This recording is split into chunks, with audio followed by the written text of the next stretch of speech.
সুপ্রিয় শিক্ষার্থীরা, সরকারি এডওয়ার্ড কলেজ পাবনার পক্ষ থেকে সকলকে স্বাগত জানাচ্ছি পদার্থবিজ্ঞান প্রথম পত্র বিষয়ক অ্যাসাইনমেন্ট সংক্রান্ত আলোচনার ক্লাসে।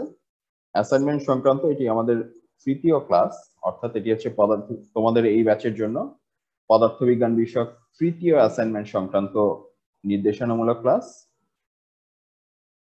প্রথমেই আমরা যেটি দেখব, যথারীতি আমরা প্রথমে একটু দেখে নেব যে আজকের এই ক্লাসে আমরা কি কি আলোচনা করতে যাচ্ছি। তোমাদের সবারই প্রায় ধারণা আছে। আমরা যেহেতু বর্তমানে হঠাৎ করে একটু কোভিড পরিস্থিতির একটু আশঙ্কাজনক পর্যায়ে আছি, এবং সেটি শুধুমাত্র ঢাকা বা বিশেষ কিছু এলাকা নয়, সারা দেশের জন্যই, আমাদের পাবনা অঞ্চলের জন্যই। সে কারণে কোভিড পরিস্থিতি আমরা সবাই জানি, তবুও সেটি আমরা আবার একটু দেখে নেব এবং স্বাস্থ্যবিধিকে আবার একটু মনে করিয়ে নেব। কারণ তোমাদের এই অ্যাসাইনমেন্ট সংক্রান্ত যে নির্দেশনা আছে তার প্রথম বাক্যটি কিন্তু তোমাদের প্রতি যে নির্দেশনা, সেটি হচ্ছে তোমাদের আগে স্বাস্থ্যবিধি মানতে হবে। তোমাদের কাউকে বলা হয়নি যে অ্যাসাইনমেন্ট করার জন্য জীবন দিয়ে দিতে হবে। আগে স্বাস্থ্যবিধি, আগে নিজে সুস্থ থাকা, আগে পরিবার সুস্থ থাকা, এরপরে হচ্ছে অ্যাসাইনমেন্ট। ঠিক আছে? তোমাদের ইনবক্সে, মেসেজে, ফোনে বহু জনের কাছ থেকে এরকম প্রশ্ন আমরা পাচ্ছি যে স্যার, এই লকডাউনের মধ্যে, এই পরিস্থিতিতে, এই অবস্থায় আমরা এখন কোন দিকে যাব? বাবা, আমরা কিংবা যারা অ্যাসাইনমেন্টের ব্যবস্থা করেছেন তারা কেউই এতটা পাষাণ না যে অ্যাসাইনমেন্টের জন্য তোমাদের জীবন নিয়ে নিতে চাইবো, তোমাদেরকে অসুস্থ করতে চাইবো। ঠিক আছে? আগে তোমাদের সুস্থতা, তারপরে বাকি সবকিছু। তোমরা যদি সুস্থ না থাকো, আমরা ক্লাসটা নিব কাদের? ঠিক আছে? তো এটা নিয়ে এত চিন্তার কিছু নেই। আগে নিজে সুস্থ থাকো, পরিবারকে সুস্থ রাখো, এই দুটো নিশ্চিত করা গেলে তারপরে তুমি হচ্ছে অ্যাসাইনমেন্ট নিয়ে মাথা ঘামাও, এবং সেটা কিভাবে জমা দিতে হবে বা অন্যান্য পরবর্তী ধাপ, সেগুলো আমরা ক্লাসে আলোচনা করব। ঠিক আছে? এগুলো নিয়ে এত টেনশনের কিছু নাই। আচ্ছা, এরপরে হচ্ছে আমরা অ্যাসাইনমেন্ট বিষয়ক প্রাথমিক আলোচনা। এর আগে আমরা একাধিকবার করেছি, আবার একটু মনে করিয়ে দেবো যে তোমাদের কি কি বলা হয়েছে অ্যাসাইনমেন্ট সংক্রান্ত। অ্যাসাইনমেন্ট সংক্রান্ত নির্দেশাবলী এটি তোমরা ইতিমধ্যে সবাই জেনে গিয়েছো, কারণ দুটি অ্যাসাইনমেন্ট ইতিমধ্যে তোমরা করেছো, দুটি বা তিনটি। এটি চতুর্থ অ্যাসাইনমেন্ট, চতুর্থ সপ্তাহের অ্যাসাইনমেন্ট। এরপরে অ্যাসাইনমেন্ট জমাদানের নিয়মাবলী, এটি তোমরা জানো। তারপরেও এই পরিবর্তিত পরিস্থিতিতে এই সংক্রান্ত নিয়মাবলী এই অ্যাসাইনমেন্টের জন্য কিন্তু একটু পরিবর্তিত আকারে আসবে। ঠিক আছে? সেটি আমরা আলোচনা করবো। নোটিশ হয়তো তোমরা ইতিমধ্যে দেখেছো, যদি দেখে না থাকো এখানে আবার বলা হবে। এরপর হচ্ছে আমরা এই যে পদার্থবিজ্ঞানের যে 3 নম্বর অ্যাসাইনমেন্ট, পদার্থবিজ্ঞান বিষয়ের যে তৃতীয় অ্যাসাইনমেন্ট, সেটির জন্য তোমাদের কি কি জানতে হবে বা কোথা থেকে পড়তে হবে, কি পড়তে হবে, সেটি সংক্রান্ত আমি একটু টু দা পয়েন্ট আলোচনা করবো। এখানে মনে রাখতে হবে, অ্যাসাইনমেন্টের ক্ষেত্রে কিন্তু বারবার বলা আছে নিজের অ্যাসাইনমেন্ট নিজেই করতে হবে। সে কারণে এখানে কিন্তু এই আশা করলে হবে না যে এটি হচ্ছে অ্যাসাইনমেন্টের সমাধানের ক্লাস। অ্যাসাইনমেন্টের সমাধান কিন্তু আমরা কেউ করে দেব। ঠিক আছে? আচ্ছা, এরপরে হচ্ছে সবশেষে আমরা যেটি আলোচনা করবো সেটি হচ্ছে এই যে পড়াশোনা করলাম, এর ভিত্তিতে আমরা একটু দেখে নেব যে পদার্থবিজ্ঞান বিষয়ক তৃতীয় যে অ্যাসাইনমেন্ট তোমাদের জন্য দেয়া হয়েছে সেটির বিষয়বস্তু কি কি। আমার ধারণা এটি অনেকেই ইতিমধ্যে জানো, তারপরে আমরা আরেকবার একটু সবার উপস্থিতিতে আলোচনা করব। ঠিক আছে? আচ্ছা, তাহলে আমরা ক্লাসটি শুরু করি। এখানে কি কি আছে? এখানে প্রথমেই আমাদের হচ্ছে সাম্প্রতিক কোভিড পরিস্থিতি এবং স্বাস্থ্যবিধি নিয়ে খুবই সংক্ষিপ্ত একটু আলোচনা। সবাইকে জাস্ট একটু মনে করিয়ে দেয়া যে বর্তমানের সময়টি কিন্তু আসলে খুব ভালো যাচ্ছে না। আমরা যদি এই যে কোভিড সংক্রান্ত একমাত্র বাংলাদেশি যে অফিসিয়াল ওয়েবসাইট corona.gov.bd, সেখানে যদি যাই, এটি হচ্ছে গতকালকের লেখচিত্র। গতকালকের ক্লাসেও আমি যেটি দেখিয়েছিলাম, গতকালকের ক্লাস পর্যন্ত আমি 27 তারিখের আপডেট পেয়েছিলাম। আজকে যেহেতু 29 তারিখ, আমি আরো একদিনের আপডেট পেয়েছি, সেটি হচ্ছে 28শে জুলাই পর্যন্ত। দেখো, এখন পর্যন্ত দুঃখের খবর হচ্ছে এই যে আমাদের যে মৃত্যুর গ্রাফটি, সেটি কিন্তু ক্রমবর্ধমান। মানুষ হারিয়ে যাওয়া, চূড়ান্তভাবে চলে যাওয়া, এটি কোনোভাবেই হাসি ঠাট্টার ব্যাপার না, এটি কোনোভাবে তামাশার ব্যাপার না, এটি খুব সিরিয়াস একটি ব্যাপার। ঠিক আছে? বহু মানুষ হারিয়ে যাচ্ছেন, করোনার কারণে হোক বা আর যে কোনো কারণেই হোক, এবং তারা কিন্তু ঘুরে ফিরে আমাদেরই কারো না কারো আত্মীয় স্বজন। হয় আমার পরিবারের কেউ গেছেন, না হয় তোমার পরিবারের কেউ গেছেন। এভাবে এই যে দেখো গ্রাফটির, এটি হচ্ছে 200 রেখা, এটি হচ্ছে 250-এর রেখা, এটি হচ্ছে 300-র রেখা। অর্থাৎ এই সময় প্রতিদিন 200 জন মারা গেছেন, এরপরের দিনে প্রায় 225 জন, এরপরের দিনে প্রায় 250 জন, এই দিনে প্রায় 250-রও বেশি মানুষ একদিনে মৃত্যুবরণ করেছেন শুধুমাত্র কোভিড এর কারণে। সংখ্যাটি হয়তো আরো বেশিও হতে পারে। ঠিক আছে। আনন্দের বিষয় হচ্ছে দেখো এই হারটি কিন্তু কমে আসা শুরু করেছে, কিন্তু একদিনে আমরা এটি নিশ্চিত হতে পারি না। কারণ দেখো পুরো গ্রাফটি যদি দেখো, এই যে একবার গ্রাফটি কিন্তু একাধিকবার কমার পরে কিন্তু আবার বৃদ্ধি পেয়েছে, কমার পরে আবার বৃদ্ধি পেয়েছে, কমার পরে আবার বৃদ্ধি পেয়েছে। সে কারণে এই একদিনের ডেটা দেখেই কিন্তু আমাদের খুশি হয়ে যাওয়ার কোনো উপায় নেই। আমরা কিন্তু জানি না যে পরের গ্রাফটি কি এভাবে নামতে থাকবে নাকি আবার উঠে যাবে। এখন গ্রাফটিকে যদি আমরা নামাতে চাই, সে কারণে আমাদের একটু সচেতন থাকতে হবে। আর গ্রাফটি যদি আমরা সচেতন না থাকি, সেক্ষেত্রে এখান থেকে কিন্তু গ্রাফটি এই যে এখান থেকে যেমন নামার পরেও আবার ওঠা শুরু হয়েছিল, এখানে কিন্তু সেটি আবার উঠে যেতে পারে। সেটি যেন না হয় সে কারণে আমাদের একটু সচেতন থাকার প্রয়োজন আছে। আর এটি একটি খারাপ খবর দিলাম, খারাপ খবরের পরের শুধু খারাপ খবর দেওয়া খুবই খারাপ কাজ। এর সাথে দেখো একটু ভালো খবরও কিন্তু আছে। এটা হচ্ছে ওই একই ওয়েবসাইট থেকে পাওয়া অফিসিয়াল তথ্য যে প্রতিদিন কতজন সুস্থ হয়েছেন। তোমরা যদি একটু খেয়াল করো, এই যে ঈদের পর থেকে 21 তারিখ থেকে মোটামুটি ধরলে বা 22 তারিখ থেকে ধরলে, এই যে এই দিন হচ্ছে, এটি হচ্ছে 5,000-এর রেখা, এটি হচ্ছে তাহলে 7,500-এর রেখা, তাহলে এই ঘরটি মোটামুটি 8,000-এর কাছাকাছি। ঠিক আছে, অর্থাৎ এই দিনে প্রায় 8,000 জন সুস্থ হয়ে উঠেছেন, এই দিনে প্রায় 9,000 জন সুস্থ হয়ে উঠেছেন, এই দিনে প্রায় 10,000 জন সুস্থ হয়ে উঠেছেন। এভাবে দেখো সুস্থের সংখ্যাটি কিন্তু প্রতিদিনই বাড়ছে। এটি অবশ্যই আমাদের জন্য আনন্দের খবর। তোমাদের এই যে দুটি গ্রাফ দেখালাম, এর মাধ্যমে কিন্তু তোমাদের একই সঙ্গে দুটি জিনিস হলো, একটি হচ্ছে করোনার বর্তমান পরিস্থিতি যে বেশ ভয়াবহ, সেটি ইতিমধ্যে বিভিন্ন খবরের মাধ্যমে বিভিন্ন মাধ্যমে তোমরা ইতিমধ্যেই জানো। সুস্থতার খবরটিও তোমরা জানলে, এবং একই সাথে একটি গ্রাফ কেমন হতে পারে সেটিরও কিন্তু একটি ধারণা হয়ে গেল। ঠিক আছে, এটি হচ্ছে একটি বাস্তব গ্রাফ, বানানো গ্রাফ নয়। ঠিক আছে, এবং তোমাদের এই অ্যাসাইনমেন্টেও কিন্তু বারবার তোমরা খেয়াল করে দেখবে, অ্যাসাইনমেন্টের জন্য তোমাদের কিন্তু বারবার গ্রাফ জিনিসটি প্রয়োজন হচ্ছে। তাহলে একটা গ্রাফে কি কি থাকে সেটা আমাদের জানার জন্য কিন্তু মাঝে মধ্যে একটু বিভিন্ন বাস্তব গ্রাফ দেখা প্রয়োজন। ঠিক আছে, আচ্ছা। এরপরে দেখো এই কথাগুলি সবাই জানো, তারপরেও সবাই বারবার একটু মনে রাখবে এবং মেনে চলবে। তোমরা অবশ্যই ঘন ঘন 2 হাত সাবান এবং পানি দিয়ে কমপক্ষে 20 সেকেন্ড যাবত খুব ভালো মতো পরিষ্কার করবে। যেখানে সেখানে কফ থুতু ফেলবে না। হাঁচি কাশির সময় হচ্ছে টিস্যু বা কাপড় দিয়ে বা এভাবে করে মুখ ঢেকে নেবে যদি কিছু না থাকে। আর অবশ্যই এখন সবচেয়ে ভালো হচ্ছে বাইরে না যাওয়া কোনো অদরকারে। দরকার হলে অবশ্যই যাবে, তোমার জরুরি দরকার হলে যাবে, তাছাড়া যেও না। কারণ তোমার এই শখের বশে তুমি হয়তো সুস্থ থাকবে, তোমার পরিবারের একজন কিন্তু হারিয়ে যেতে পারে।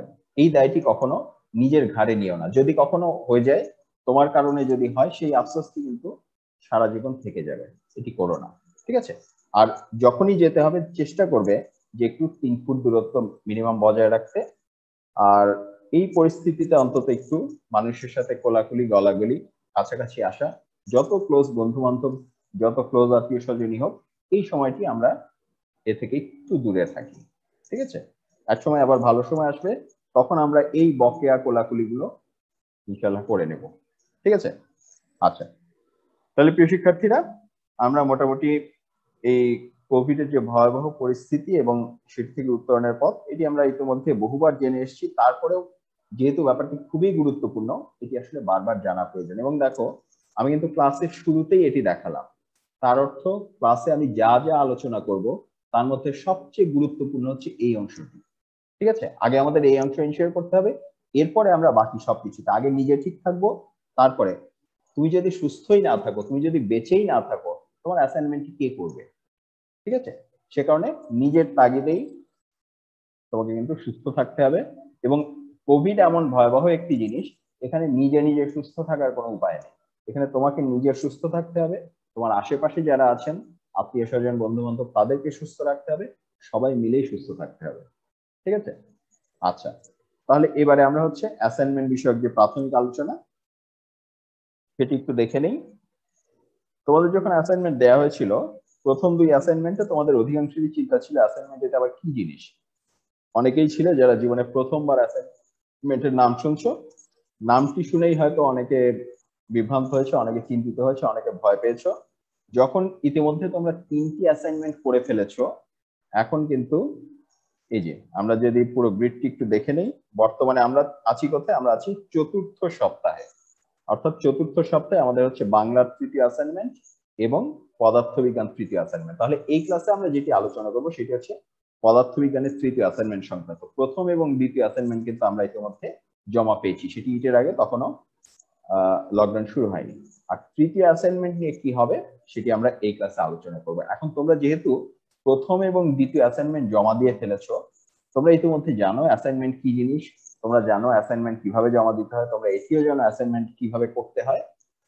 শুধুমাত্র বিষয়বস্তুটি এবার হয়তো পরিবর্তন হবে। অর্থাৎ প্রথম দুই অ্যাসাইনমেন্টে বা প্রথম দিকে যে আশঙ্কাটি ছিল যে আমরা তো চিনি না অ্যাসাইনমেন্ট কি জিনিস, অচেনা জিনিসটি কিন্তু মানুষ ভয় পায়, এখন এইটুকু আমরা বলতে পারি যে অ্যাসাইনমেন্ট যেমনই হোক, অ্যাসাইনমেন্ট কি তাকে কিন্তু আমরা চিনে ফেলেছি। এখন চেনা মানুষকে তো আমরা আর ভয় পাই না। সে কারণে 3 নাম্বার অ্যাসাইনমেন্টে অ্যাসাইনমেন্ট কি জিনিস এই আতঙ্ক, এই আশঙ্কা, এই ভয় এটা কিন্তু আর আমাদের মধ্যে কাজ করছে না। ঠিক আছে, আমরা এখন হেসে খেলে অ্যাসাইনমেন্ট করে ফেলতে পারবো, কারণ আমরা অনেকে চিনি। ঠিক আছে, এই যে আমরা যদি একটু খারাপ সময়ে শুধুমাত্র মুখ গোমরা করে রাখার জন্য না, এখন কিন্তু আমাদের তৃতীয় অ্যাসাইনমেন্টের পরে তোমাদের অনেকেরই অভিজ্ঞতা হচ্ছে এইটা যে আবার অ্যাসাইনমেন্ট দিছে, এটা তো হাসির ব্যাপার, তাই না? অন্তত এইটুকু তো চিনেছো যে এটা খুব ভয় পাওয়ার মতো কিছু না। ঠিক আছে, তোমরা আগে হচ্ছে খাতায় লিখে পরীক্ষা দিতে, সেটার জন্য কলেজে আসতে হতো, কলেজে এসে তোমাদের একটা রুমে বসাতাম, খাতা দিতাম, প্রশ্ন দিতাম, তোমরা উত্তর দিয়ে চলে যেতে, কিংবা কখনো কখনো বাড়ির কাজ দেওয়া হতো। এখন যেহেতু কোভিড এর কারণে তোমাদের সবাইকে একসাথে বসানো যাচ্ছে না, সেই কাজটাই তোমরা এখন বাসা থেকে করে এনে দিচ্ছ বাড়ির কাজের মতো, এইটাই তো অ্যাসাইনমেন্ট। ঠিক আছে, তো এরপরে কিন্তু আর অ্যাসাইনমেন্টকে নিয়ে অন্তত ভয় পাওয়ার কিছু নেই, আবার একেবারে পুরোপুরি হেসে উড়িয়ে দেওয়ারও কিছু নেই, কারণ এটার ভিত্তিতে তোমাদের কিন্তু ভবিষ্যতের বিভিন্ন রকম মার্কিং হতে পারে। ঠিক আছে, সে কারণে এটাকে নিয়ে আলাদা টেনশনে কিছু নেই, কিন্তু সিরিয়াসলি করতে হবে।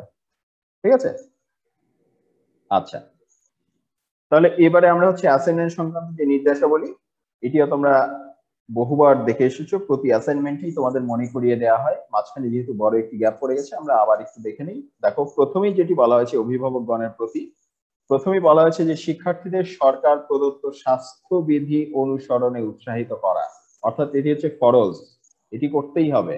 এটি যদি ঠিক থাকে তারপরে 2, 3, 4, 5 ইত্যাদি।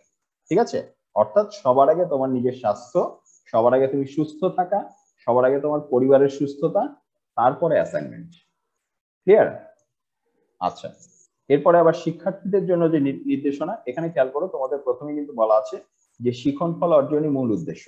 অর্থাৎ তুমি আসলেই শিখলে কিনা, তুমি যদি সঠিকভাবে অ্যাসাইনমেন্ট করো, অ্যাসাইনমেন্ট গুলো এমন ভাবেই সেট করা হয়েছে যেটি যদি তুমি নিজে নিজে বুঝে করো, ওই সংক্রান্ত যা যা ব্যাপার আছে সেটা তোমাকে বুঝতেই হবে, এখানে কোনো শর্টকাট নাই। তুমি চাইলে কপি করে দিতে পারো বাসায় থেকে, যেহেতু আমাদের দেখার সুযোগ নাই হয়তো আমরা টের পাবো না, কিন্তু সেটি যদি করো সেটি তোমার নিজেকেই নিজে ফাঁকি দেওয়া হবে। নিজেকে নিজে ফাঁকি দিলে ধরাটা তুমি খাবে, আমরা কেউ খাবো না। ঠিক আছে, পরবর্তীতে যখন এই শিখন ফলটি কোনো সময় তোমার জীবনের কোনো ক্ষেত্রে যখন কাজে লাগাতে হবে, তখন কিন্তু তুমি আফসোস করবে, আহা ওই সময় তো আমাদের এটা অ্যাসাইনমেন্টে দেওয়া ছিল, তখন তো না শিখে কপি করে দিয়েছি, এখন আমি আর পারছি না। ঠিক আছে, এই আফসোসটি করো না। এখন যেহেতু হাতে প্রচুর সময়, নিজের শেখাটি একটু নিজে নিজে শিখে ফেলো। এতদিন অনলাইন ক্লাস করেছো অনেকেই, কিংবা আমাদের অনেকগুলো ক্লাসই ফেসবুক পেজে কিংবা ওয়েবসাইটে দেওয়া আছে, দরকার সেগুলো দেখে আবার একটু আইডিয়া নাও। কিন্তু চূড়ান্ত ভাবে তুমি যখন অ্যাসাইনমেন্টটি করবে, সেটা একটু অন্য কারোটা না দেখে নিজেরটা নিজের মতো করে করে ফেলো। ঠিক আছে, আর এখানে কিন্তু একটি কথা, তোমাদের সবচেয়ে গুরুত্বপূর্ণ অংশ যেটা এখানে কিন্তু বলা হয়েছে যে মূল্যায়নের ক্ষেত্রে শিক্ষার্থীর নিজস্বতা, সক্রিয়তা এবং সৃজনশীলতা যাচাই করা হবে। সে কারণে নোট, গাইড বা অন্যের লেখা দেখে অ্যাসাইনমেন্ট বা নির্ধারিত কাজ জমা দিলে সেটি বাতিল হয়ে যাবে। এটি কিন্তু শুরু থেকেই বলা আছে। অর্থাৎ আমরা যদি পরপর 5টি খাতা পাই, যে 5টি হুবহু একই রকম দাড়ি কমা সেমিকোলন, তোমরা হয়তো ওখানে বসে বসে খুব লাফাতে লাফাতে নিয়ে আসছো যে একজন করছে বাকি 4জন কপি কপি করলাম। এত বুদ্ধিমান হয়ে লাভ নাই বাবা, 5টা খাতাই বাতিল হয়ে যাবে সেক্ষেত্রে। ঠিক আছে, যে কপি করতে দিয়েছো তারটাও বাতিল হবে, যারা কপি করেছো তাদেরটাও বাতিল হবে। সে কারণে অতি লোভে তাঁতি নষ্টের মতো, লোভে পাপ পাপে মৃত্যুর মতো, এই অতি লোভ করতে গিয়ে এই কাজটি করো না। আর অতীতের তোমরা যে অ্যাসাইনমেন্ট গুলো দিয়েছো তাতে অনেকেই দেখেছি যে নিজে একটু পড়াশোনা নিজের মতো আমাদের যে গাইডলাইন দিয়েছি সেগুলো ফলো না করে হয়তো কোনো এক ওয়েবসাইট থেকে বা কোনো একটি গাইড থেকে অপ্রাসঙ্গিক অনেক কিছুও তুলে দিয়েছো, ঠিক আছে? সেক্ষেত্রে কিন্তু তোমাদের এটি তোমাদের আশানুরূপ মার্কিং সেক্ষেত্রে নাও হতে পারে, ঠিক আছে? আচ্ছা, এবারে হচ্ছে দেখো, এবারে তৃতীয় যে অ্যাসাইনমেন্ট পদার্থবিজ্ঞান বিষয়ক, সেটি জমাদানের নিয়মাবলী। যারা ইতিমধ্যে নোটিশ দেখেছো তাদের সবারই জানার কথা। এখানে আমাদের অবস্থাটি কেমন? এখানে হচ্ছে এই যে এই কভার পেজটি, সেটি তোমরা যখন জমা দিতে আসবে তখন আনতে পারো, কিংবা যদি কারো কাছে থাকে সে কপি করে রাখতে পারো। এটি এই মুহূর্তে গুরুত্বপূর্ণ না, ঠিক আছে? যখন জমা দিবে তখন দেখা যাবে। গুরুত্বপূর্ণ কি? গুরুত্বপূর্ণ হচ্ছে এই যে নমুনা প্রথম পৃষ্ঠা নিয়েও এখন মাথা ঘামানোর দরকার নেই। দরকার কোনটুকু? প্রয়োজনীয় সংখ্যক সাদা কাগজের একদিকে সহস্তে লিখে অ্যাসাইনমেন্ট জমা দিতে হবে। এটা হচ্ছে একদম শুরু থেকে আমাদের প্রদত্ত নিয়ম, ঠিক আছে? অর্থাৎ তোমরা হচ্ছে প্রয়োজনীয় সংখ্যক সাদা কাগজের একদিকে সহস্তে, অর্থাৎ নিজের হাতে লিখবে। কারণ আমরা কিন্তু র্যান্ডমলি চেক করি যে এটা তোমার হাতের লেখাই কিনা। যদি না হয় সেক্ষেত্রে তোমার বিপদ হতে পারে। আচ্ছা, এরপরে এতদিন আমরা বলেছি জমা দিতে হবে, তখন কোভিড পরিস্থিতি নিরাপদ ছিল, তখন আসা যাওয়ার পথটি খোলা ছিল, তখন আমরা বলেছিলাম। পরিবর্তিত পরিস্থিতিতে আমরা কি বলেছি দেখো, নোটিশে কিন্তু পরিষ্কার ভাবে বলা হয়েছে যে চাহিদা মাত্র জমাদানের পূর্ণ প্রস্তুতি রেখে। তোমাকে কিন্তু আমি বলি নাই যে অ্যাসাইনমেন্ট না করে বসে থাকো, তোমাকে আমরা বলেছি অ্যাসাইনমেন্টটি করে ফেলো, এখনই করে কমপ্লিট করে ফেলো। তারপরে কি করো? করে কমপ্লিট করে হচ্ছে নিজের কাছে সংরক্ষণ করো, অর্থাৎ নিজের বাসায় একটি নিরাপদ স্থানে সেটিকে রেখে দাও। কিভাবে রেখে দাও? চাহিদা মাত্র জমাদানের পূর্ণ প্রস্তুতি রেখে। এটা দেখে আবার মনে করো না যে আচ্ছা এখন তো নিবে না, তাহলে থাক রেখে দেই। এমনও হতে পারে যে কালকে লকডাউন তুলে দিল, আমি পরশু দিনই বললাম যে আমি তো তোমাদের আগেই বলেছিলাম এখন বিকালের মধ্যে দিয়ে যাও, ঠিক আছে? তখন যেন বাবা পরে হইচই করো না যে স্যার আমরা তো আগে জানতাম না। আমরা কিন্তু অনেক আগেই বলে দিয়েছি যে চাহিদা মাত্র জমাদানের পূর্ণ প্রস্তুতি রেখে, অর্থাৎ তুমি পুরাটা রেডি করে হাতে রেখে দাও, যখন চাওয়া হবে সেটা একদিন হলে একদিনের মধ্যে তুমি জমা দিয়ে যাও। ক্লিয়ার? ঠিক আছে? কিন্তু এই মুহূর্তে এটা কিন্তু আবার জমা দিতে আসতে হবে না, এবং এই মুহূর্তে জমা দিতে আসলেও আমরা নিব না, কারণ আমরা কিন্তু জমা দিতে বলি নাই। ক্লিয়ার? আচ্ছা, এরপরে তাহলে এটা হচ্ছে তোমাদের মূল জিনিস, যেটা হচ্ছে পুরোটা কিন্তু রেডি করে রাখতে হবে, এবং সেটা এখনই, যখনই চাওয়া হবে তখনই যাতে সাথে সাথে দিতে পারো সেই প্রস্তুতি রেখে এটা আপাতত নিজের কাছে রেখে দিবা, ঠিক আছে? আর কখন জমা দিতে হবে বা কবে জমা দিতে হবে এই নোটিশটা আল্লাহর ওয়াস্তে alupotol.com, omuk-tomuk.com, আমার assignment.com এরকম উল্টাপাল্টা কোনো ফেসবুক পেজ কিংবা উল্টাপাল্টা কোনো গুজবের উৎস থেকে তথ্য নিবা না। তোমরা তথ্য নিবা কোথা থেকে? শুধুমাত্র কলেজের যে অফিসিয়াল ফেসবুক পেজ এবং পদার্থবিজ্ঞান বিভাগের যে অফিসিয়াল ফেসবুক পেজ, এখান থেকে। আমাদের কিন্তু কোথাও কোনো শাখা নাই, ঠিক আছে? কলেজের ওয়েবসাইটের সাথে যে ফেসবুক পেজটা লিংক করা আছে সেটা হচ্ছে কলেজের অফিসিয়াল ফেসবুক পেজ। কলেজের অফিসিয়াল ফেসবুক পেজ থেকে পদার্থবিজ্ঞান বিভাগের বিভিন্ন নোটিশ যেই পেজের মাধ্যমে শেয়ার দেওয়া হয় সেটা হচ্ছে পদার্থবিজ্ঞান বিভাগের অফিসিয়াল ফেসবুক পেজ। তো তোমরা সঠিক তথ্য পেতে চাইলে কিন্তু এই দুইটা জায়গায় আসতে হবে, ঠিক আছে? তার বন্ধুদের গ্রুপে অমুক পেয়েছি, বড় ভাইদের গ্রুপে অমুক পেয়েছি, তমুকের গ্রুপে তমুক পেয়েছি, এরকম রেফারেন্স দিলে কিন্তু বাবা সেটা গ্রহণযোগ্য না। তাহলে এবারে আমরা হচ্ছে একটু তৃতীয় অ্যাসাইনমেন্ট সংক্রান্ত যে পড়াশোনা সেটা একটু দেখে আসি।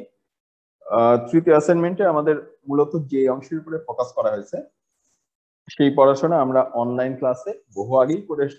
এটা মূলত চতুর্থ অধ্যায়, অর্থাৎ নিউটনিয়ান বলবিদ্যা সংক্রান্ত অ্যাসাইনমেন্ট। এখানে আমাদের যা যা প্রয়োজন হবে আমি যদি একদম প্রথম থেকে সংশ্লিষ্ট অংশ পর্যন্ত একটু শর্ট রিভিউ করে আসি। আমাদের হচ্ছে জড়তা এবং বলের যে ধারণা সেটি প্রয়োজন হবে। জড়তা কি জিনিস? জড়তা হচ্ছে বস্তুর যে অবস্থায় আছে সেই অবস্থায় বজায় রাখার যে প্রবণতা, সেটাকে আমরা বলে থাকি জড়তা, ঠিক আছে? এখন আমরা এটাও জানি যে জড়তা আবার দুই রকম, একটা নাম হচ্ছে স্থিতি জড়তা, একটা নাম হচ্ছে গতি জড়তা। স্থিতি জড়তা কোনটা? স্থিতি জড়তা হচ্ছে কোন একটা স্থির বস্তু, ধরো একটা ইট পড়ে আছে, তুমি যদি তাকে সরাতে যাও সে কিন্তু সাথে সাথে সরবে না, সে পাল্টা একটু বাধা দেবে, সে যেভাবে স্থির ছিল স্থিরই থাকতে চাবে। তুমি যদি আস্তে তাকে জোরে ঠেলা দাও তারপরে সে হয়তো সরবে। ঠিক আছে, এই যে সে স্থির থাকতে ছিল, এই প্রবণতাটার নাম স্থিতি জড়তা। আবার গতি জড়তা কি জিনিস? বিশেষ করে যারা সাইকেল চালাও তারা টের পাবা যে যখন ঢালের কাছাকাছি এসে ব্রেক করতে যাও তখন একেবারে দুই হাত দিয়ে ব্রেক চেপেও কিন্তু সাইকেল থামানো যায় না, সরসর করে স্লিপ করে চলে যেতে চায়। এটা হচ্ছে গতি জড়তা। যে একটা জিনিস গতিশীল ছিল তাকে হঠাৎ করে থামানো যায় না, সে গতিশীলই থাকতে চায়, আরো কিছু দূরে এগিয়ে যেতে চায়। এটার নাম হচ্ছে গতি জড়তা। অর্থাৎ একটা জিনিস যদি স্থির থাকে তাকে হঠাৎ করে গতিশীল করা মুশকিল, আবার একটা জিনিস যদি গতিশীল থাকে তার গতির হঠাৎ করে পরিবর্তন করা মুশকিল। দুই ক্ষেত্রেই সে যে অবস্থায় ছিল সেই অবস্থায় ধরে রাখার চেষ্টা করে। এই যে প্রবণতাটা যে কোনো একটা বস্তুর যে যে অবস্থায় আছে সেই অবস্থায় বজায় রাখার যে প্রবণতা, সেটাকে আমরা পদার্থবিজ্ঞানের ভাষায় বলি জড়তা। ঠিক আছে, এখন এই যে বারবার বললাম যে বস্তু যে অবস্থায় আছে সেই অবস্থায় বজায় রাখার প্রবণতা আছে, ভালো কথা। এই প্রবণতার সাথে গুতাগুতি করারও তো কিছু না কিছু নিশ্চয়ই আছে। সেই কিছু না কিছুর নাম হচ্ছে বল। ঠিক আছে, অর্থাৎ বাহ্যিক যেই কারণের জন্য বস্তুর গতি অবস্থা পরিবর্তন হয় বা করার চেষ্টা করে, এমন হতেই পারে একটা, ধরো একটা পিঁপড়া এসে যদি একটা ইটে ঠেলা দেয়, এখন একটা পিঁপড়া তো সারা জীবনেও একটা ইটকে ঠেলে সরাতে পারবে না, কিন্তু ঠেলা দেওয়ার চেষ্টা তো করতে পারে।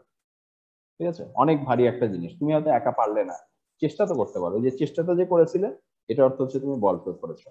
ঠিক আছে, সেটা হচ্ছে এই যে করতে চাওয়া।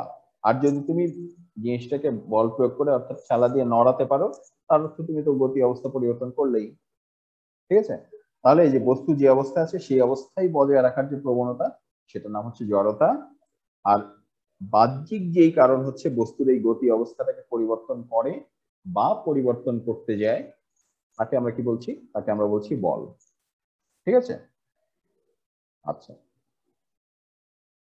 এখন এই বল সংক্রান্ত আমাদের এই অধ্যায়ের শিরোনামে কিন্তু বিজ্ঞানী নিউটনের নামানুসারে নিউটনীয় বলবিদ্যা, অর্থাৎ নিউটনের উদ্ভাবিত যে বলবিদ্যা সেটি, এটা হচ্ছে বিজ্ঞানী আইজাক নিউটন তার খুবই বিখ্যাত একটি বই, ফিলোসফিয়া ন্যাচারালিস প্রিন্সিপিয়া ম্যাথমেটিকা, সংক্ষেপে যাকে প্রিন্সিপিয়া নামে ডাকা হয়। ইতিহাসের খুব বিখ্যাত বিজ্ঞান সংক্রান্ত বইগুলির মধ্যে এটি একটি। আমরা কিন্তু এখনো মূলত এই অধ্যায়ে আসলে এই বইতে যা যা আলোচনা করা হয়েছিল সেই জ্ঞানগুলোই লাভ করছি, আজ থেকে প্রায় 300 বা 350 বছর আগের জ্ঞান। ঠিক আছে, আচ্ছা। এখন নিউটন কি কি বলে গিয়েছিলেন সেগুলো আমরা আবার একটু দেখে নিই। আমরা বহুবার দেখে এসেছি, আবার একটু জাস্ট রিভিউ করব। ঠিক আছে, তাহলে আমরা হচ্ছে এখানে জানি যে নিউটন কিছু গতি সূত্র দিয়েছিলেন। গতি বিষয়ক নিউটনের 3টি সূত্র আছে। প্রথম সূত্রটি কি বলছে?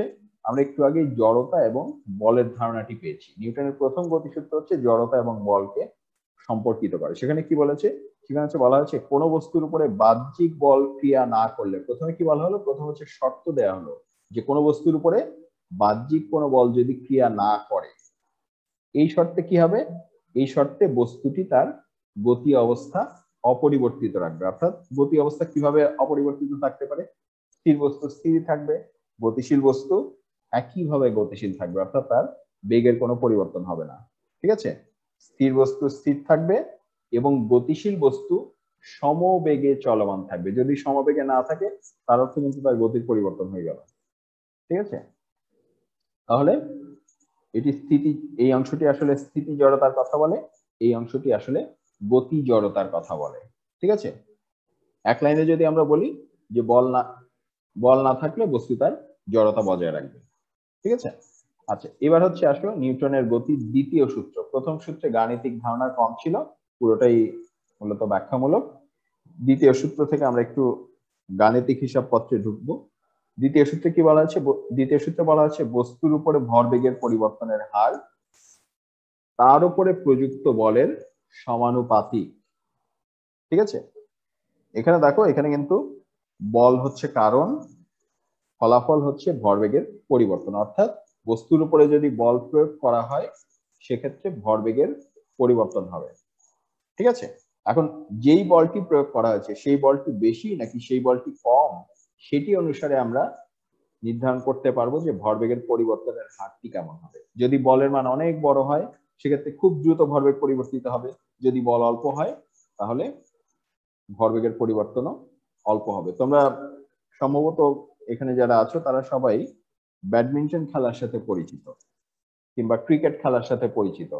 ক্রিকেট খেলায় যখন বল বলকে কোনো একজন ব্যাটসম্যান ব্যাট দিয়ে আঘাত করে, সেই আঘাত কিন্তু বিভিন্ন রকম হতে পারে। ব্যাটসম্যানের যদি নিয়ত থাকে যে ছক্কা পেটাবো, তাহলে সে হচ্ছে গায়ের জোরে যত জোরে পারে তত বলে হচ্ছে ব্যাট দিয়ে এভাবে আঘাত করবে। কেন? কারণ বলের ভরবেগকে অনেক বেশি পরিবর্তন না করলে সেটি কিন্তু ছক্কা বানানো সম্ভব না। আর ব্যাটসম্যানের যদি টার্গেট থাকে যে বল কিছু দূর গেলেই হলো, না গেলেও আমার কোনো ক্ষতি নাই, তখন সে কোনো মতে এরকম করে ঠেকাবে, অর্থাৎ খুব অল্প পরিমাণ বল দিবে। সেক্ষেত্রে কিন্তু ব্যাটে বলের সংযোগ হওয়ার পরেও ক্রিকেট বলটা খুব বেশি দূরে যাবে না, অর্থাৎ তার ভরবেগের খুব বেশি পরিবর্তন হবে না। ঠিক আছে? তাহলে কি হলো, যত জোরে বল দেয়া হবে তত বেশি ভরবেগের পরিবর্তনের হার পরিবর্তিত হবে। আচ্ছা, এখানে কিন্তু আরেকটি কথা আছে, ভরবেগ এবং প্রযুক্ত বল দুটি কিন্তু ভেক্টর রাশি। সে কারণে বল যেদিকে ক্রিয়াশীল, ভরবেগের পরিবর্তনও কিন্তু সেদিকেই হয়। এটা খুব ইম্পর্টেন্ট একটা কথা, এটা খুবই গুরুত্বপূর্ণ একটা কথা। যেহেতু দুজনই ভেক্টর, তুমি যেদিকে বল দিবা ভরবেগের পরিবর্তন কিন্তু সেদিকেই হবে। বেগ যেদিকে ছিল বা ভরবেগ যেদিকে ছিল, বল যদি সেদিকেই দাও সেক্ষেত্রে ভরবেগ বৃদ্ধি পাবে। ভরবেগ যেদিকে ছিল, তুমি যদি তার উল্টা দিকে বল প্রয়োগ করো সেক্ষেত্রে কিন্তু ভরবেগ হ্রাস পাবে। ঠিক আছে? পরিবর্তনটা সবসময় বল যেদিকে কাজ করবে সেদিকে। বল যদি একই দিকে কাজ করে তাহলে সে ভরবেগের পরিবর্তনকে আরো সাহায্য করবে। বল যদি উল্টা দিকে কাজ করে সেক্ষেত্রে সে কিন্তু ভরবেগকে বাধা দেবে, কমিয়ে দেবে। ঠিক আছে? আচ্ছা, এরপরে আসা হচ্ছে নিউটনের তৃতীয় সূত্রে। নিউটনের তৃতীয় সূত্র কি বলছে? এখানে বলছে যে প্রত্যেকটা ক্রিয়ার একটি সমান ও বিপরীত প্রতিক্রিয়া আছে। এটি খুবই বিখ্যাত সূত্র, আমরা সবাই বহুবার এটি শুনে এসেছি বা বহুবার এটি দেখে এসেছি। তাহলে প্রতিটি ক্রিয়ার একটি সমান এবং বিপরীত প্রতিক্রিয়া আছে। এখন এই যে ক্রিয়া এবং প্রতিক্রিয়া, এটি কিন্তু মনে রাখতে হবে এটি কখনোই একই বস্তুর উপর কাজ করে। এই যে আমার দুই হাত দিয়ে যদি আমি এক হাত দিয়ে আরেক হাতের উপর ঠেলা দেই, ঠিক আছে, একটি হাত হচ্ছে ক্রিয়া দিচ্ছে, আরেকটি হাত হচ্ছে প্রতিক্রিয়া দিচ্ছে। ঠিক আছে? কিন্তু ক্রিয়া কিন্তু যে দিচ্ছে সে নিচ্ছে না, দিচ্ছে ডান হাত, পাচ্ছে বাম হাত। প্রতিক্রিয়াও তাই, প্রতিক্রিয়া আবার দিচ্ছে বাম হাত, পাচ্ছে ডান হাত। ঠিক আছে? অর্থাৎ এখানে দুইটা বস্তু লাগবে। একটা বস্তু একা একা কিন্তু কখনো ক্রিয়া এবং প্রতিক্রিয়ায় লিপ্ত হতে পারে না। ঠিক আছে? তাহলে আমরা হচ্ছে নিউটনের তিনটা গতিসূত্র সম্পর্কে জানলাম। এবারে আমরা কোথায় যাব? এবারে আমরা হচ্ছে গতি বিষয়ক নিউটনের যে দ্বিতীয় সূত্র, এটা সবাই জানি, কিন্তু এর যেহেতু একটু গাণিতিক রূপ আছে সেটা আমরা আবার একটু দেখে আসি। ঠিক আছে? নিউটনের দ্বিতীয় সূত্রে কি বলা হয়েছিল? বলা হয়েছিল যে বস্তুর ভরবেগের পরিবর্তনের হার তার উপরে প্রযুক্ত বলের সমানুপাতিক, এবং এটাও বলা হয়েছে যে বল যেদিকে ক্রিয়াশীল ভরবেগের পরিবর্তনও ঠিক সেদিকেই ঘটে। ঠিক আছে? এখন এই যে এখানে কথায় যেটিকে বললাম সেটি যদি আমরা একটু অঙ্কে লিখি, অর্থাৎ সেটিকে যদি আমরা গাণিতিক রাশিমালা দ্বারা প্রকাশ করি, তখন কি দেখা যাবে? আমরা গণিতের মাধ্যমে জানি যে কোনো একটি বস্তুর পরিবর্তনের হারকে আমরা ডিডিটি দ্বারা প্রকাশ করতে পারি, অর্থাৎ সময়ের সাপেক্ষে আমরা যে রাশিকে ব্যবকলন করি সেই রাশিটির পরিবর্তনের হার বোঝাই। তাহলে যেহেতু আমরা ভরবেগের পরিবর্তনের হার বোঝাচ্ছি, তার অর্থ সময়ের সাপেক্ষে পি কে, অর্থাৎ পি দ্বারা আমরা ভরবেগ বুঝিয়ে থাকি, সময়ের সাপেক্ষে পি কে ডিফারেন্সিয়েট করতে হবে, ব্যবকলন করতে হবে। এখানে তাই করা হয়েছে। তাহলে এই যে বাম পক্ষে কি আছে? বাম পক্ষে হচ্ছে পরিবর্তনের হার, ডান পক্ষে আছে প্রযুক্ত বলের মান। ঠিক আছে? অর্থাৎ এই যে ভরবেগের পরিবর্তনের হার ইজ প্রপোর্শনাল টু প্রযুক্ত বল। ঠিক আছে? এই যে এখানে এত বড় করে যে কথাটা বলা হয়েছিল, এই কথাটাই কিন্তু এখানে সংক্ষিপ্ত ভাবে গাণিতিক আকারে আমরা রূপ দিলাম। এখন সমানুপাতিক যে কোনো সম্পর্ককে যখন আমরা সমীকরণে রূপ দিতে যাই, আমাদের কোনো একটি কি প্রয়োজন হয়? একটা ধ্রুবক লাগে না? এখন এখানে যে ধ্রুবকটি প্রয়োজন হয়েছে, এটি আমরা যখন বিস্তারিত ক্লাস করেছি তখন দেখেছি যে এই ধ্রুবকটির মান এমন ভাবেই নির্ধারিত করা হয়েছে যাতে এই সমানুপাতিক ধ্রুবকের মান হয় 1। সমানুপাতিক ধ্রুবকের মান যদি 1 হয়ে যায় সেক্ষেত্রে আমাদের একটি সুবিধা আছে। তখন আমরা পেয়েছিলাম যে আসলে এটির পরিবর্তন সমান সমান এফ। যদি সমান সমান এফ হয়ে যায়, এটির পরিবর্তনের হারকে আমরা আবার এটিও দেখেছিলাম যে পি এর মধ্যে দুটি অংশ, একটি হচ্ছে ভর আর একটি হচ্ছে বেগ।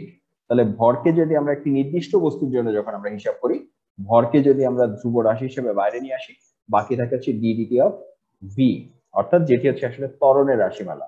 সেখান থেকে আমরা চূড়ান্ত ভাবে যেটি পেয়েছিলাম যে এফ সমান সমান এম এ, অর্থাৎ কি আছে? বল সমান সমান হচ্ছে ভর ইন্টু ত্বরণ। ঠিক আছে, অর্থাৎ ভরযুক্ত বস্তুতে ত্বরণ সৃষ্টিতে যে প্রয়োজনীয় বাহ্যিক কারণ সেটাই হচ্ছে বল গাণিতিকভাবে। ঠিক আছে, তাহলে বল কি করে?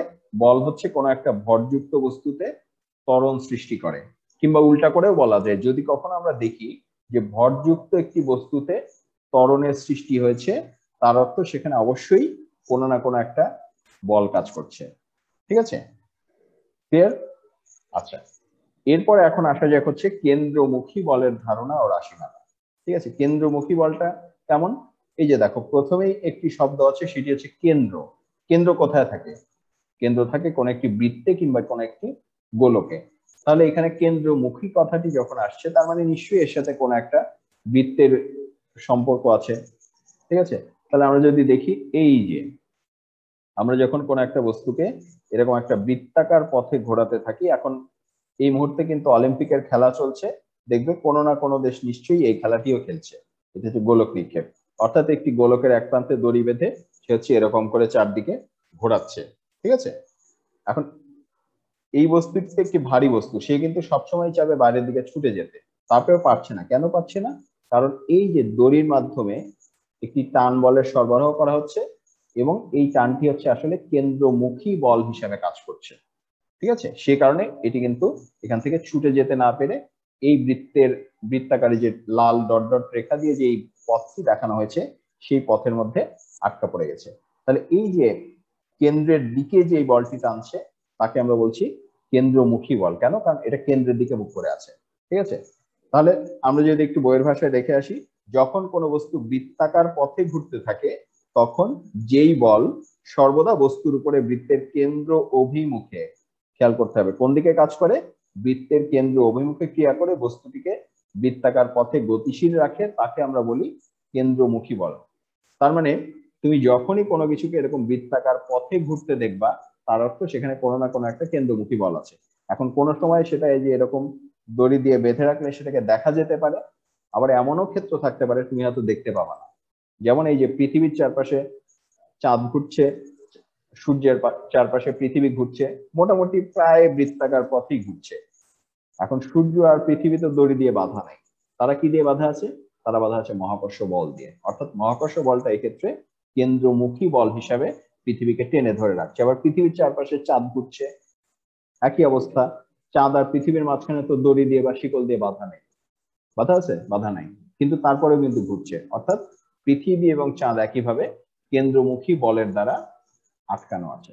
ঠিক আছে, তাহলে কি হলো, যখনই কোনো বস্তুকে যদি কখনো বৃত্তাকার পথে ঘুরতে দেখো, তার অর্থ বৃত্তাকার কেন্দ্র অভিমুখে অবশ্যই কোন একটা বল কাজ করছে, এবং সেই বলের কারণেই বস্তুটা এই বৃত্তাকার পথে গতিশীল আছে, আর এই বলের নাম হচ্ছে কেন্দ্রমুখী বল।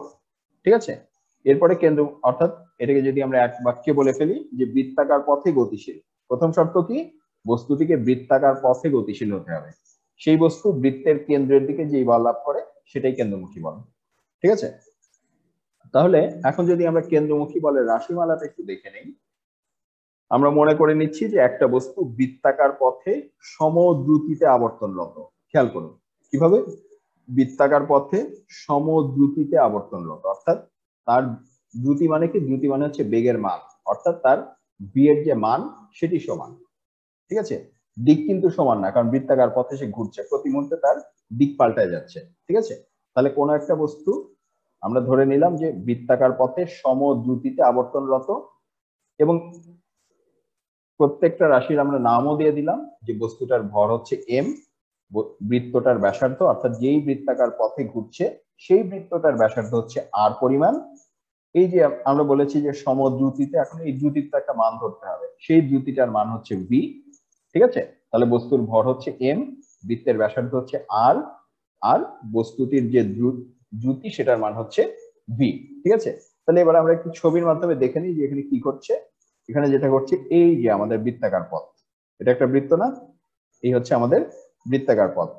এখন ব্যাসার্ধ কাকে বলে? ব্যাসার্ধ হচ্ছে, তাহলে এটা যদি বৃত্ত হয়, এই জায়গাটা হচ্ছে তার কেন্দ্র, তাহলে কেন্দ্র থেকে পরিধির যে কোনো একটা বিন্দু পর্যন্ত যে দূরত্ব সেটাকে আমরা বলি ব্যাসার্ধ। অর্থাৎ এইটা হচ্ছে এই যে সবুজ যে দুই মাথালার তীর চিহ্ন, সেটা হচ্ছে এই বৃত্তটার ব্যাসার্ধ। ঠিক আছে, এবার আমরা কি আনবো, এবার আনবো হচ্ছে এম ভরের বস্তু। এই যে এটা হচ্ছে আমাদের এম ভরের বস্তু, ঠিক আছে। এটা একটা বস্তু, যে কোনো ভাবেই হোক সেটাকে এই বরাবর ঘোরানো হচ্ছে, দড়ি দিয়ে বেঁধে ঘোরানো হোক বা মহাকর্ষ বল দিয়ে ঘোরানো হোক, হাতে ধরে ঘোরানো হোক, যেভাবে খুশি সেভাবে ঘোরানো হোক।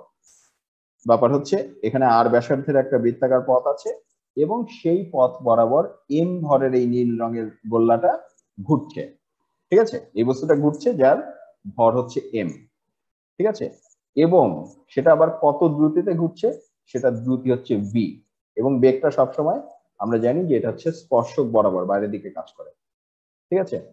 তাহলে এখানে তো ছবি দেখে তো মনে হবে যে এটা আবার স্থির আছে। তাহলে আমরা এবার একটু বস্তুটাকে ঘুরাই, যে আসলেই কি ঘটছে সেটা একটু দেখে আসি। এটা যদি ঘুরতে থাকে তাহলে এটার অবস্থা হবে এরকম, এখান থেকে এখানে যাবে, এখান থেকে এখানে যাবে, এখান থেকে এখানে যাবে, এখান থেকে এখানে যাবে, এখান থেকে এখানে যাবে, এখান থেকে এখানে যাবে, এইভাবে ঘুরতেই থাকবে, ঠিক আছে। আমরা আবার শুরু থেকে দেখে আসি। এই যে বস্তুটা এখানে ছিল, যদি এই বরাবর ঘুরতে চায়, যেহেতু কেন্দ্রমুখী বল কাজ করছে, সে কিন্তু এই বরাবর যেতে দিবে না, তাকে একটু ভিতরের দিকে বাঁকায় দিবে। ফলাফলে দেখা যাবে এরপরে সে এখানে গেছে, এরপরে এখানে গেছে, এরপরে এখানে গেছে, এরপরে এখানে গেছে, এরপরে এখানে গেছে, এরপরে এখানে গেছে। অর্থাৎ সারাক্ষণই দেখো, সারাক্ষণই সে তার অবস্থান পরিবর্তন করেছে, কিন্তু এই বৃত্তের বাইরে কিন্তু যায় নাই, বৃত্তের মধ্যেই, এই বৃত্ত বরাবরই সে আটকা হয়ে আছে, ঠিক আছে। আচ্ছা, তাহলে এবার আমরা একটু হিসাব করে দেখি এই সংক্রান্ত হিসাব। এটা আমরা তৃতীয় অধ্যায়ে পড়ে আসছি, যে এইরকম ক্ষেত্র যখন ঘটে, এরকম একটা বৃত্তাকার গতি যখন ঘটে, তখন কেন্দ্রমুখী বা ব্যাসার্ধমুখী একটা ত্বরণ আছে। সেই ত্বরণের রাশিমালা আমরা তৃতীয় অধ্যায় থেকে দেখে আসছি, যে সেই ত্বরণের রাশিমালা এ সমান সমান ভি স্কোয়ার বাই আর, যেখানে ভি হচ্ছে এর দ্রুতির মান, আর হচ্ছে বৃত্তাকার পথের ব্যাসার্ধ, ঠিক আছে। এ পর্যন্ত মনে আছে তো সবার? আচ্ছা, এখন এই যদি ভি স্কোয়ার বাই আর হয়, এই যে আজকের ক্লাসে আমরা কিন্তু 5 মিনিট আগেই দেখে আসছি, কি দেখে আসছি, এফ সমান সমান এম এ, ঠিক আছে। অর্থাৎ প্রত্যেকটা ত্বরণরত বস্তুর উপরে একটা বল কাজ করে। তাহলে আমরা কি বলতে পারি, নিউটনের দ্বিতীয় সূত্র অনুসারে এখানে বস্তুর উপরে ক্রিয়ারত যে কেন্দ্রমুখী বল, সেটার রাশিমালা হবে ভর ইন্টু ত্বরণ।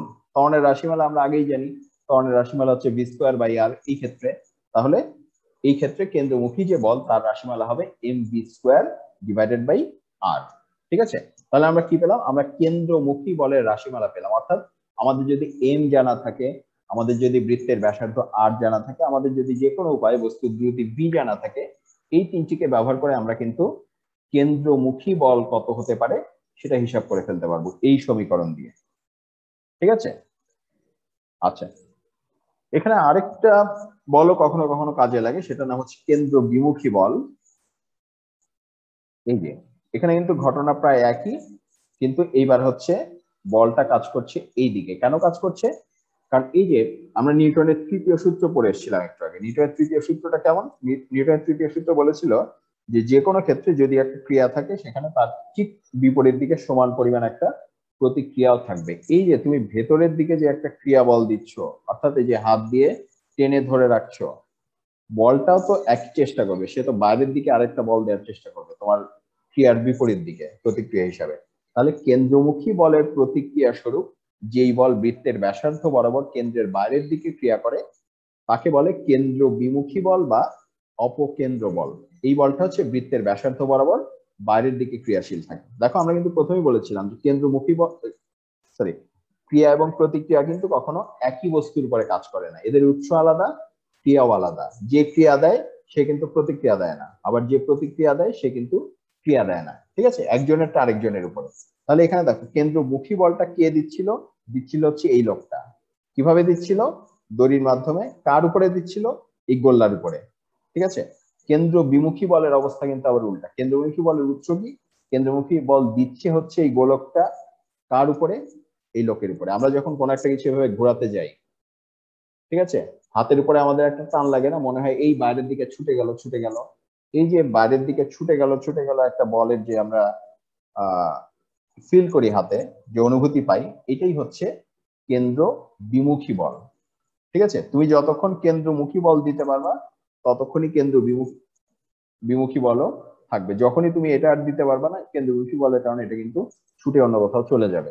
এখানে অনেকক্ষণ ধরে ঘোরাতে ঘোরাতে একসময় খেলোয়াড়রা হচ্ছে এটা ছেড়ে দেয় না, ছেড়ে দিলে কি হয়, ছেড়ে দিলে এটা ছুটে চলে যায়। ক্লিয়ার?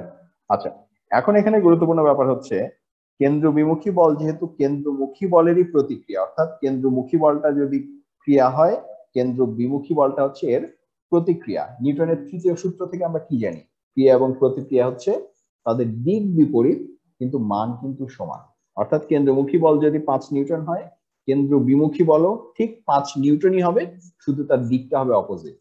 ঠিক আছে, তাই মানের দিক থেকে দুইটার মান কিন্তু সমান হবে। তাহলে আমরা যদি কেন্দ্রমুখী বলের যদি রাশিমালা জানি বা মান জানি, আমরা কিন্তু আসলে হুবহু একই মান কেন্দ্র বিমুখী বলের জন্য ব্যবহার করতে পারি। তাহলে আমরা কি বলতে পারি? আমরা বলতে পারি যে এম ভরের বস্তু আর ব্যাসার্ধের বৃত্তাকার পথে ভি সম দ্রুতিতে আবর্তনরত থাকলে মানে ঘুরতে থাকলে কেন্দ্র বিমুখী বল এফ সি হবে হচ্ছে M V square by R. M V square by R কোথেকে আসলো? কেন্দ্রমুখী বলের রাশিমালা থেকে আসলে, একটু আগে আমরা দেখে আসছি। ঠিক আছে, অর্থাৎ যেটাই কেন্দ্রমুখী বলের রাশিমালা মানগত ভাবে সেটাই কিন্তু কেন্দ্র বিমুখী বলেরও রাশিমালা। ঠিক আছে, যেহেতু দুইটা সমান মানের হিসাবে। আচ্ছা, এখন তাহলে দেখো তোমাদের সমস্যায় কি দেখানো হয়েছে। তোমাদের সমস্যাটা ছিল হচ্ছে একটা টেবিলের মতো সমস্যা, একদম প্রথম অ্যাসাইনমেন্টের টেবিলটাই, খালি এবার একটু জিনিসটাকে ঘোরানো হচ্ছে।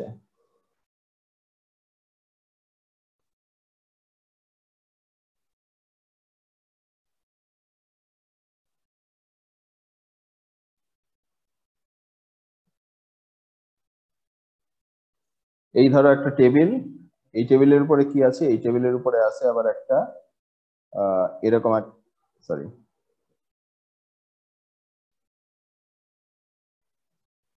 এই টেবিলের উপরে হচ্ছে এরকম বৃত্তাকার একটা পথ আছে, এই যে কাপ করে দেখা হচ্ছে তাই চ্যাপটা দেখা যাচ্ছে, আসলে এটা কিন্তু বৃত্তাকার পথ। ঠিক আছে, এই বৃত্তাকার পথের সাথে আবার সংযুক্ত আছে কি কি জিনিস? এখানে হচ্ছে দুইটা ভর সংযুক্ত আছে। এখানে বলা হয়েছে যে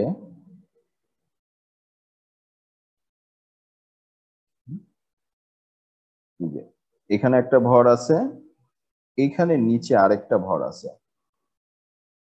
ঠিক আছে, এই দুইটা ভর আবার একটা দড়ি দিয়ে বা একটা তার দিয়ে বা একটা সুতা দিয়ে একসাথে বাঁধা আছে। এখন কিভাবে বাঁধা আছে? প্রথম ভরটা থেকে একটা এরকম দড়ি বের হয়ে আসছে, প্রথম ভরটা থেকে একটা দড়ি বের হয়ে আসছে, এই জায়গায় এসে টেবিলটা হচ্ছে ফুটা। ঠিক আছে, টেবিলে এখানে একটা ছিদ্র আছে, টেবিলের এই ছিদ্র দিয়ে সেটাকে আবার নিচে নামায় দেওয়া হয়েছে। যেহেতু নিচে নামায় দেওয়া হয়েছে, এটাকে আমরা আপাতত এরকম ডট ডট দিয়ে দেখাবো যে এখান থেকে সুতা নামলো। ঠিক আছে, এটা কিন্তু এটুকু কিন্তু টেবিলের নিচ দিয়ে গেল। তারপরে এই যে নিচ দিয়ে যে গেল, এটা আবার যেখানে ঝুলায় দেওয়া হলো তার শেষ মাথায় হচ্ছে আরেকটা ভর ঝুলানো। ক্লিয়ার এই পর্যন্ত?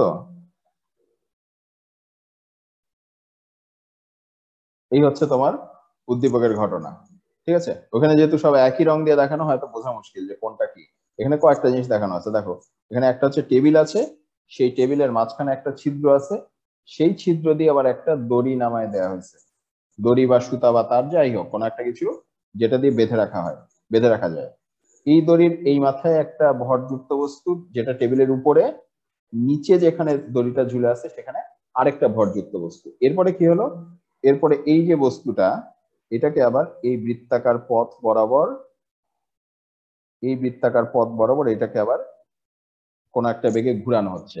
এখন তাহলে দেখো, একটু আগে আমরা কি দেখে আসছি? একটু আগে আমরা দেখে আসছি যে যখনই কোনো একটা জিনিস কোন একটা বৃত্তাকার পথ বরাবর ঘুরতে থাকবে, তাহলেই সেখানে একটা কেন্দ্রমুখী বল থাকবে, বা কেন্দ্র বিমুখী বলও থাকবে। তাহলে আমরা যদি এখানে তোমার যদি এটার আর জানা থাকে, এটার যদি এম জানা থাকে, এটার যদি ভি জানা থাকে, এগুলো হিসাব করে আমরা এফ সমান সমান এম ভি স্কোয়ার বাই আর এটা বের করে ফেলতে পারবো না? পারবো তো নাকি?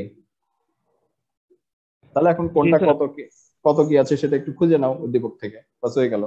এখন এরপরে আবার দেখো, এখানে হচ্ছে এটার সাথে এটা হচ্ছে বাঁধা।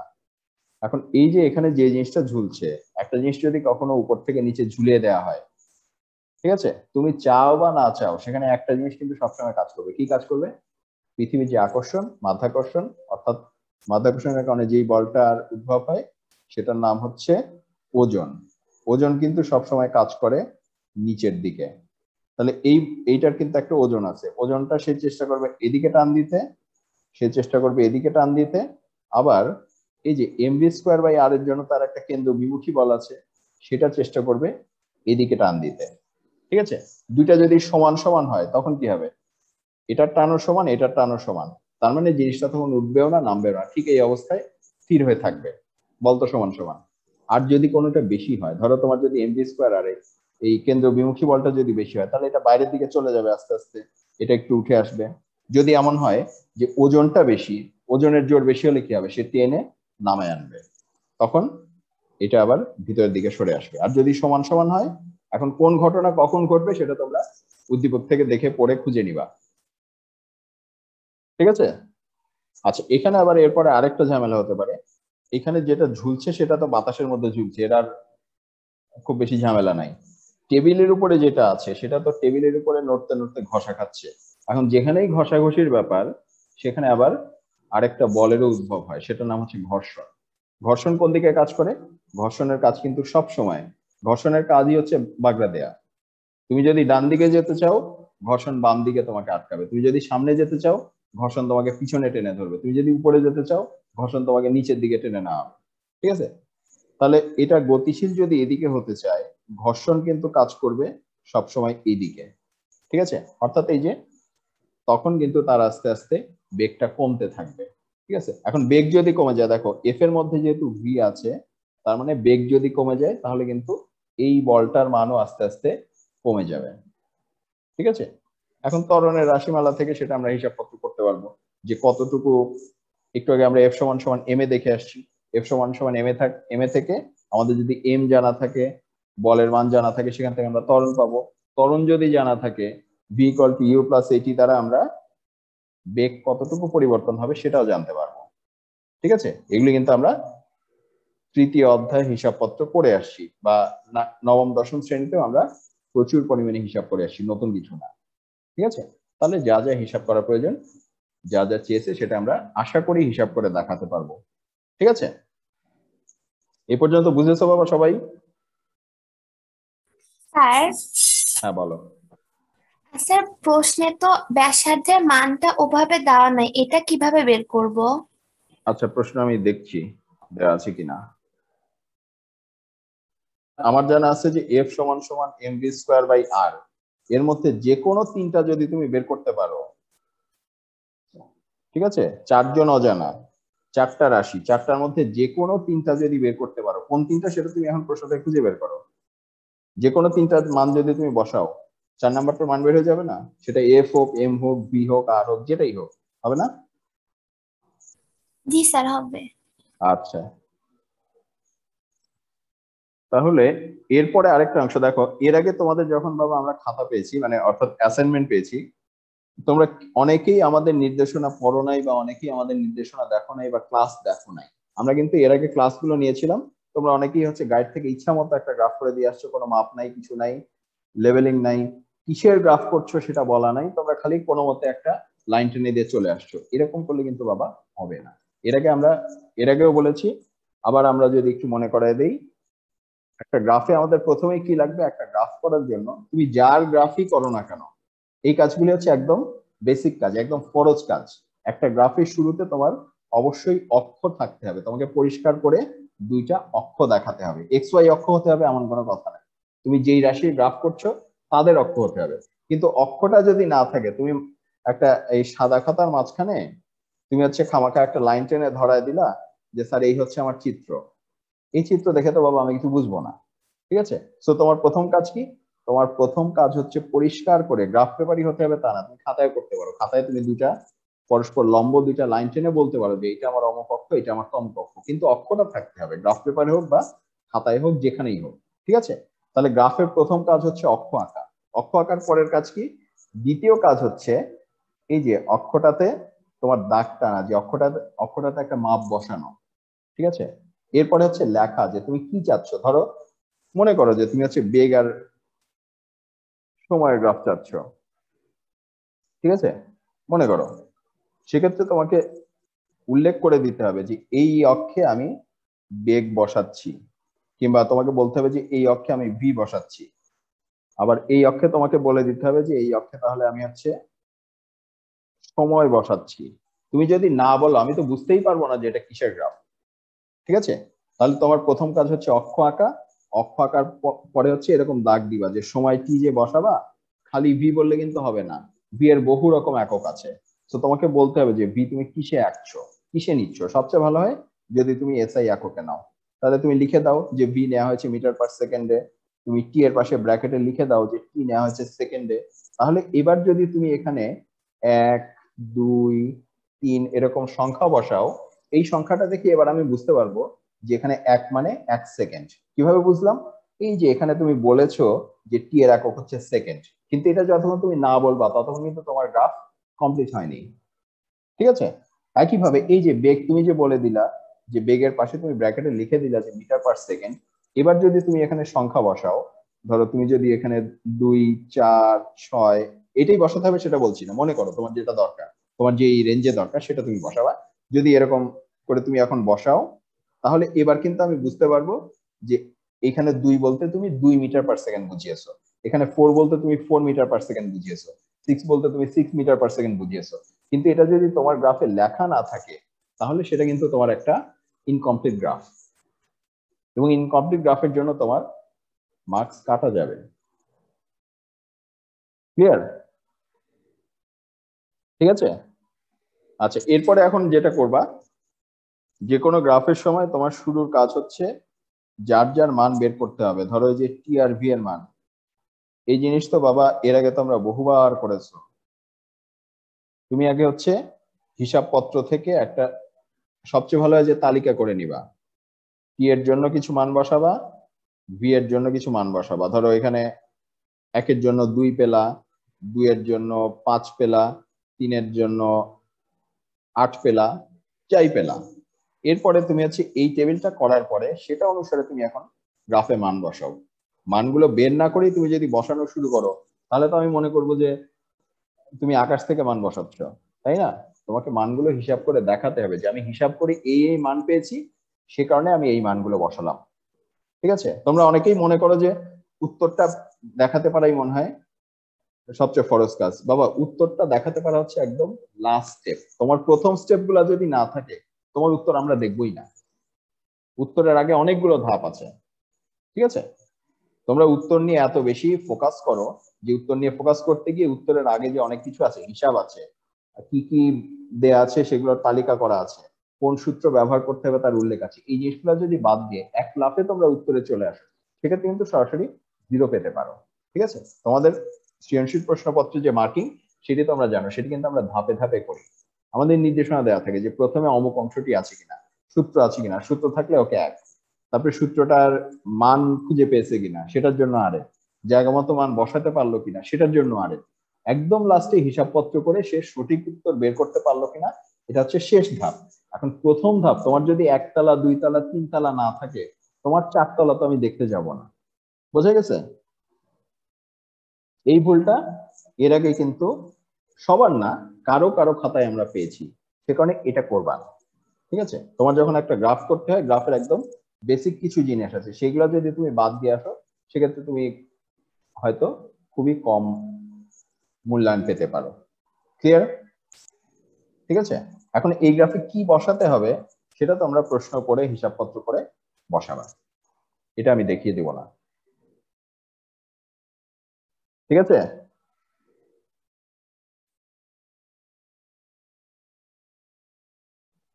আচ্ছা এইবারে আসো হচ্ছে এই যে এই এই অ্যাসাইনমেন্টের পড়াশোনা কই পাবা? একটা পাবা হচ্ছে আমাদের ফেসবুক পেজে, অর্থাৎ কলেজের এবং বিভাগের যে ফেসবুক পেজ, সেখানে প্রচুর পরিমাণে দেয়া আছে। আর এটা যেহেতু চতুর্থ অধ্যায়ের অ্যাসাইনমেন্ট, আমার ক্লাসগুলো কোথায় আছে আবার একটু দেখাই দিই, তোমরা অনেকেই হয়তো ক্লাসে এর আগে যুক্ত হয়েছে জুমের মাধ্যমে। এই যে দেখো, এই যে ইউটিউব চ্যানেল, সেখানে কিন্তু আমাদের আগের সবগুলা ক্লাস রাখা আছে। তুমি হচ্ছে ফার্স্টে এই যে যদি খুঁজে না পাও, তুমি হচ্ছে এই যে প্লে লিস্ট অংশে চলে যাবা। ঠিক আছে, প্লে লিস্টে যাওয়ার পরে খুঁজে বের করবা এই যে উচ্চ মাধ্যমিক পদার্থবিজ্ঞান প্রথম পত্র চতুর্থ অধ্যায় কোথায় আছে। এটা হচ্ছে চতুর্থ অধ্যায়, অর্থাৎ নিউটনিয়ান বলবিদ্যার অ্যাসাইনমেন্ট। তাহলে এইখানে কিন্তু দেখো চতুর্থ অধ্যায় সংক্রান্ত টোটাল 15টা ক্লাস এই প্লে লিস্টের মধ্যে রাখা আছে। তাহলে এই প্লে লিস্টে যখন তুমি ক্লিক করবা, তুমি দেখবা এই যে উচ্চ মাধ্যমিক পদার্থবিজ্ঞান চতুর্থ অধ্যায়ের প্লেলিস্ট চালু হবে, এই যে লেকচার 1, লেকচার 2, লেকচার 3 এরকম সিরিয়ালি আসতে থাকবে। ঠিক আছে, স্পেসিফিক্যালি আজকের এই অ্যাসাইনমেন্টের অংশগুলো যদি আমরা একটু দেখাতে চাই, তুমি হচ্ছে এই প্লেলিস্টে ঢোকার পরে দেখবা এই যে 1, 2, 3, 4 করে লেকচার আছে। তো তুমি একটু দেখবা যে একদম প্রথম অধ্যায়ে কি আছে। প্রথম অধ্যায়ে যে এখানে ছোট ছোট করে আছে দেখা যাচ্ছে না, আমি একটু বড় করে দেখাই। প্রথম অধ্যায় হচ্ছে বলের সংজ্ঞামূলক ধারণা, নিউটনের গতিসূত্র এবং নিউটনের গতির দ্বিতীয় সূত্র। এগুলো সবাই জানো, তাও যদি আবার ভুলে গিয়ে থাকো এই ভিডিওটি আবার একটু দেখে নিতে পারো।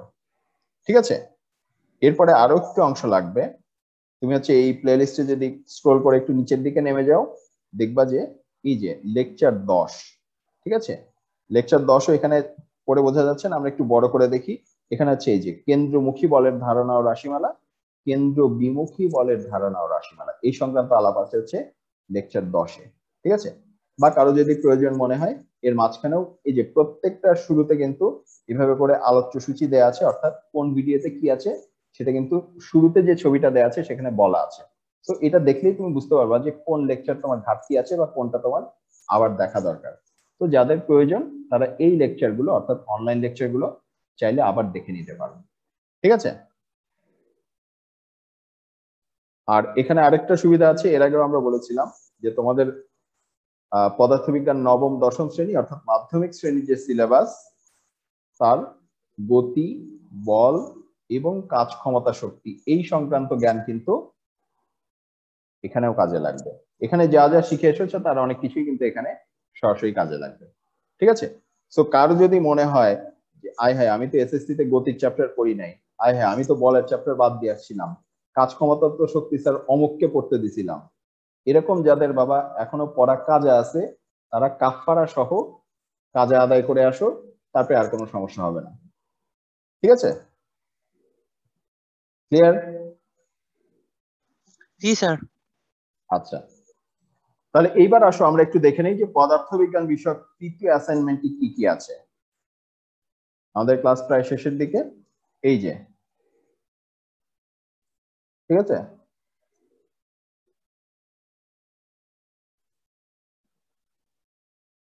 তাহলে এখানে কি কি তথ্য দেওয়া আছে? এখানে আছে 1.5 কেজি বলা আছে এই ভরটা, যেটা টেবিলের উপরে ঘুরছে, টেবিলের তলায় যেটা ঝুলে রাখা আছে সেটা হচ্ছে 2 কেজি। ঠিক আছে, আচ্ছা এখন হচ্ছে সমদ্রুতিতে এখানে হচ্ছে ব্যাসার্ধ নিয়ে যে প্রশ্ন করেছিলে সে এখন দেখো এখানে বলা আছে 2 কেজি ভরটিকে যদি স্থির অবস্থায় রাখতে হয় তাহলে 1.5 কেজি ভরটির দ্রুতি কত হওয়া প্রয়োজন?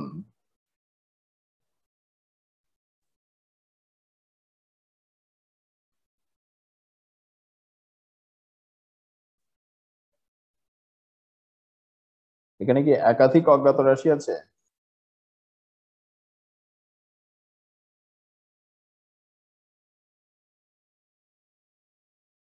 তুমি বলের মান পাচ্ছ, এম এর মান পাচ্ছ, আমরা হচ্ছে জানি না হচ্ছে দ্রুতি এবং ব্যাসার্ধ। চিত্রে কি কোথাও ব্যাসার্ধ দেয়া নাই? আচ্ছা, যদি আসলেই কোথাও ব্যাসার্ধ দেয়া না থাকে, ঠিক আছে, পুরোটা আবার পড়ে দেখো, যদি কোথাও ব্যাসার্ধ দেয়া থাকে বা আগের চিত্রে দেয়া থাকে তাহলে তো হলোই। আর যদি আসলেই দেয়া না থাকে সেক্ষেত্রে ক্লাস 6 থেকে তোমাদের একটা জিনিস শেখানো হয়েছে। কি শেখানো হয়েছে?